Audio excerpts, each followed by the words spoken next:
Journal de bord, entrée 1156. Cela fait plusieurs années-lumière maintenant que nous sommes perdus dans un dédale d'informations. Des 1, des 0, des 0... Ma commandante, nous avons traversé le nuage des 1000 likes. Nous avons plein de gens qui nous suivent dans nos stories. Nous sommes dans le cyberespace. Scrollez à 32 mages astronautiques. Scrollez à notre astronomique. Il y a tant de choses à voir dans le cyberespace. Nous n'avons pas vu âmes qui vivent depuis des semaines. Nous sommes perdus dans l'espace infini du multitasking. Eh oh! Et on se réveille! Ils sont paumés dans le métavers. Bon, eh ben il va falloir que je les métavermifuge. Salut à tous! Bienvenue dans la coloc. Ça, c'est Lucie. Ça, c'est Tom. Et ça, c'est moi. Et vous me verrez comme ça. Je m'appelle Ed parce qu'on a tous besoin d'aide.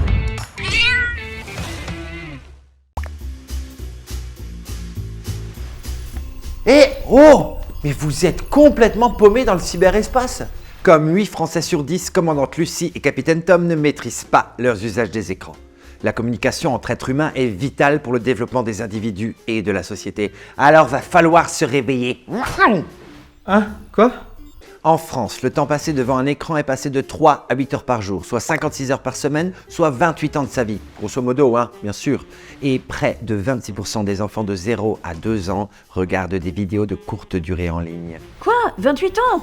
Non mais c'est jeune. Enfin, c'est clair. Tu vois, enfin, Albert Einstein. Ouais. Et évidemment, le Covid et le télétravail ont eu un impact non négligeable sur ses habitudes. C'est ça que tu voulais dire, hein? Chut, Ed! Nous entrons dans une ceinture d'astéroïdes de vidéos de chatons tout mignons. Et ben voilà, c'est ce que j'allais dire. La présence massive des écrans a des impacts négatifs sur la santé mentale. Migraines, problèmes de vue, fatigue, anxiété, dépression et manque de sommeil. Nous perdons le contrôle, commandante. Je répète, nous perdons le contrôle. Mayday, mayday, mayday, mayday, mayday, mayday, mayday. Dans certains cas, ces effets ont des conséquences sur la sociabilité et la vie de famille. Genre, les gens perdent le contrôle de leur vie, ils ne communiquent plus tellement, ils sont plongés dans leurs écrans. Ohé! Ohé! Ordinateur central, abandonnez la mission! Ouais, j'abandonne. On les a perdus dans un trou de souris virtuel. Les écrans vous contrôlent et ça a des conséquences comportementales dès le plus jeune âge, à cause de contenus inadaptés, du manque de sociabilisation qui crée la perte de repères d'une vie devenue trop virtuelle. Transmission reçue, 5 sur 5, Général Ed. Nous avons repris le contrôle. Nous ne sommes pas des enfants, nous faisons bien la différence entre la vie réelle et virtuelle. Simulation terminée. Contrairement aux idées reçues, la dépendance aux écrans ne concerne pas uniquement les enfants. Et ces usages sont aussi susceptibles d'être problématiques dès lors qu'ils se font au détriment d'autres activités sociales essentielles. Nous reprenons le contrôle de la situation, simulation terminée.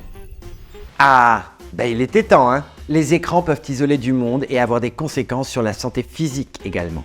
À force de rester à ton poste, tu perds conscience de ton corps, tu tapes des mauvaises pauses, tu prends du poids et tu deviens un mollusque de l'espace. Selon l'OMS, 80% des adolescents ne sont pas assez actifs. Et vous connaissez très bien les conséquences de l'inactivité. Ouais, c'est bon, Ed, on s'en souvient, hein. On se rappelle les épisodes 8 et 12, notamment. Hélas, Général Ed, nous devons repartir en mission pour toujours plus de likes. C'est l'addiction aux grands espaces inexplorés de la connaissance. Et quand tu parles de connaissances infinies, on est d'accord qu'il s'agit de regarder des vidéos de chats en boucle. Mayday! Mayday! Expédition en péril! Général Ed, nous allons nous cracher dans le métavers! Pas de panique, tu débranches le simulateur, l'ordinateur, le téléphone, la tablette et tu mets tout ça hors de ton champ de vision pour commencer à perdre les mauvais réflexes. Mais Tu fais un diagnostic du temps d'utilisation de ton téléphone. Tu supprimes les applications non essentielles pour éviter de meubler les moments d'ennui. Et tu arrêtes les écrans au moins 1 heure avant de te coucher. Oh non! Tu peux essayer un régime numérique, 1 jour par semaine par exemple, utiliser des applis de contrôle parental pour limiter le temps d'écran des plus jeunes et encadrer les données consultées. Un travail individuel ou familial de prise de conscience peut être très pertinent. Et si ta consommation d'écran est addictive, tu trouves des addictions saines en remplacement, tels les jeux de société, le sport, la méditation, où tu organises une teuf avec tes potes pour que tu recrées du lien social réel et non virtuel.